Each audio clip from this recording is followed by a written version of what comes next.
Hi guys, I'm Dr. Tara Tobias, and as promised, welcome back to my channel in this video tutorial, which is a continuation of the last two videos that I have shown. The first video was helping everyone understand the difference between spasticity and foot drop, and understanding that you might have spasticity when previously you might have thought or been searching or looking up information on foot drop. So hopefully the people that are watching this video or have come back today to see this third video are those of you who watched the first two videos and think that you fall into the group of stroke survivors that has high tone or spasticity in your lower leg, and this is affecting your walking and your balance. The second video went a little bit more in depth about just understanding spasticity. So if you're just now joining us, I highly recommend that you go back and you watch those first two videos. And now, as promised, and this is the part that I know everyone is looking forward to because this is the question I get: what exercises do I do for spasticity? So as I mentioned, just to review in the previous video, the most important thing that you can be doing, and is probably going to be everyone's least favorite thing to do, is stand.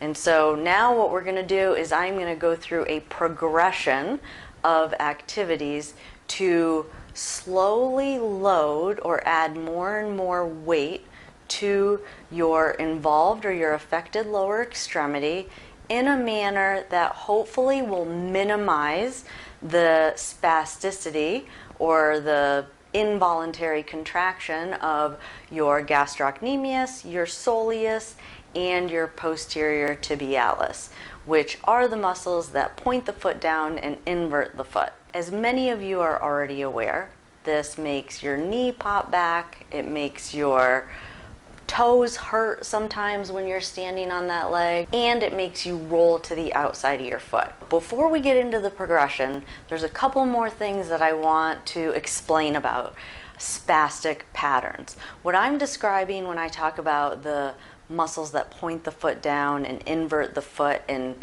extend the knee, that is what we call an extensor pattern. The good news is there's two patterns. There's an extensor pattern and there's a flexor pattern. If you think back, if any of you have kids or if you've watched babies kind of go from infancy to toddler, they move in patterns. So they either extend or they flex. They extend or they flex, and that's kind of how they get around. Well, after a brain injury, you kind of go back to some of those patterns. So your leg is going to either extend or it's going to flex. The good news is you can use some of those patterns to your benefit. So initially you use that extensor pattern because it probably allowed you to stand up on that leg and not have that leg give out on you. We can also use the flexor pattern. So the flexor pattern is when your knee flexes, your foot also dorsiflexes. So we're trying to get out of the extensor pattern in this first phase. Just follow me here. We're trying to get out of that extensor pattern where everything locks out straight and use a little bit of that flexor pattern to dorsiflex the foot. The reason I explain all that is because that's going to help you understand the progression of activities that we're going to go through. So just to reiterate that or re-explain that, is that your leg is going into an extensor pattern when you stand on that leg, and once it's in that extensor pattern, it stays in that extensor pattern. So then when you go to try and bring the leg through, the foot's pointed, the knee's extended, and your foot feels like it's stuck to the ground. So in this first phase of a standing progression, we are going to start loading the leg in a flexor pattern. And what that's going to do is it's going to inhibit or prevent some of those extensor components.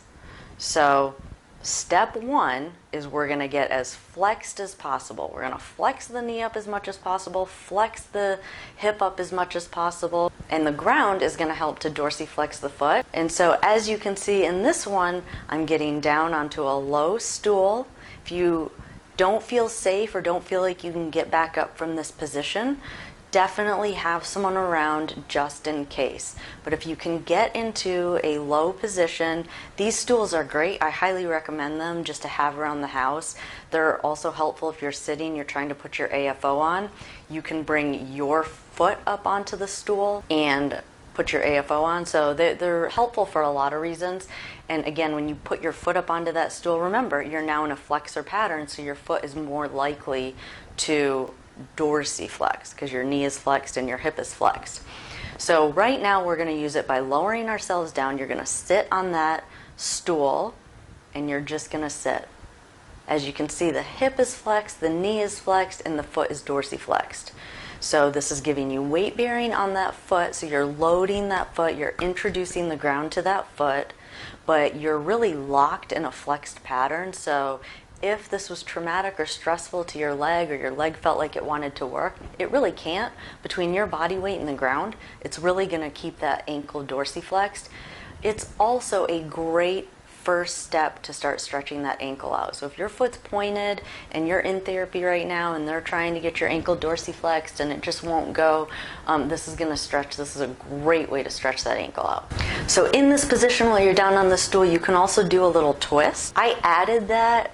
This is going to get into way down the road. I'm always thinking ahead when I'm designing someone's plan. So even if they're not walking, I'm always thinking about the movements that are going to be required for walking, and I try and incorporate them. So when you add that little twist, you're starting that reciprocal motion. Okay, so even though it's at the very beginning, you're starting to work that reciprocal motion by doing that little twist. So once you have done this, and again, don't rush it.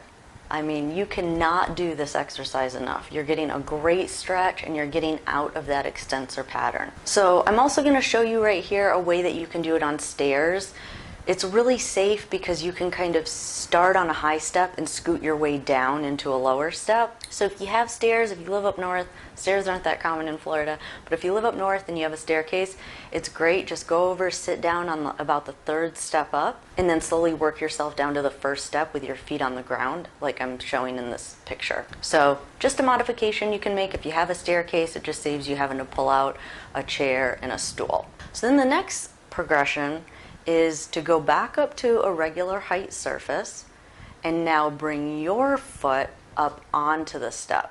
Now you'll just have to trust me on this, but now we're starting to work more of that reciprocal pattern. So you have one leg, your uninvolved leg, that's a little bit more extended. So I always like to just add this in because now we're working that component, because your legs aren't both flexed at the same time and they're not both extended at the same time when you walk. So again, you're extending the uninvolved leg a little bit, and you're keeping that left leg flexed because it's up on the stool. The hip and the knee are still staying really flexed up, and this should also help to give you that dorsiflexion in the ankle, because again, look, you can see that's that flexor pattern. So you could stay on these two activities for days. If every time you go to stand up it goes right back into that extensor pattern, then I would go back to this, because the next progression we're going to do is a little mini sit to stand. So I'm not going to extend my knees or my hips all the way because I don't want to go into that extensor pattern. So I'm going to stay really flexed. I have the involved leg on this wedge, and that's helpful if your foot is severely inverted. This will help to prevent that inversion. So putting a little wedge underneath the outside of that foot will help when you do this next one. And then all you're going to do is you're just going to lean forward. So both feet on the ground. If you need a wedge underneath one foot, put a wedge under that one foot, but you're just leaning forward. And by doing that, you are loading the legs. You are just weight bearing on those legs, introducing more weight onto the bottoms of those feet without extending or allowing the legs to go into that extensor pattern. And then I just add this one. I've found patients love this because they can do it while they're watching television.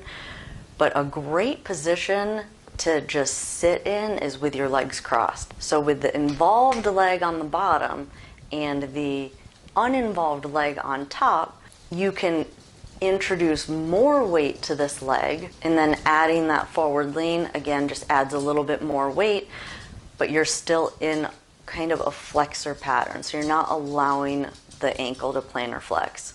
And by keeping the knee flexed, that's going to further help keep the ankle dorsiflex. So you can see these are all very static positions. They're very passive. We haven't introduced any extension at all, no active extension to this point, and that was done for a reason, is you want to introduce weight without extending that leg, because as most of you know, as soon as you go to extend, there's no stopping it. It just goes all extension. Knee locks out and the foot plantar flexes. So everything I've shown you so far is very static and keeping that leg flexed, keeping the hip flexed, the knee flexed, and the ankle dorsiflexed. Now we're going to introduce a little bit of extension. So you're going to do a little mini sit to stand. I recommend putting the stool off to your involved side. What that's going to do is it's going to help you to just introduce a little weight to that leg before you actually stand, almost kind of preparing the leg. So you're loading it a little bit, getting the leg used to having weight underneath it, and then you're just going to do a little mini stand. You're not going to stand all the way up. If you lift your bottom up 5 inches, you're doing good. And that is because, remember, we do not want to go into that extensor pattern. So we're starting to work a little more active extension, but we're stopping way short of full extension. Just introducing that little mini sit to stand. And guess what? I hope I'm not going to frustrate any of you by saying this, but this is where I'm going to stop the video. I know I said in the last video, stand, stand, stand, but I wanted to introduce this. I'm not going to come back with the standing stuff for a couple of days. I challenge all of you, if you have any tone, if you need a brace on your ankle to control your ankle at all, because there's involuntary movement, I highly recommend that you do these exercises for 2 days before I show the standing exercises. We will get to standing, I promise. So I hope I didn't frustrate any of you. I hope it all makes sense. If there's any piece of this that doesn't make sense, please comment below. The comments on the last video were awesome. They help me understand where everyone is at. Those of you that feel like I understand what you're going through leads me to believe that you probably do have a lot of spasticity in your foot. So definitely keep the comments coming. Keep the likes coming. If you don't like how I'm breaking this up and doing this progression, let me know. Just leave a comment. We're all friends. It helps me to plan. I want these videos to be helpful to you. I am open to any comments or criticisms that you may have, or any ideas that you may have on how I could structure these videos differently. So definitely leave those comments below. Enjoy this activity, have fun with it, don't get frustrated, stick to the plan, and you all will see me again in 2 days. As usual, don't forget to hit that subscribe button and the notification bell. That is how you are going to be one of the first to know when I post the next progression in this series. So until next time, you all have a good evening.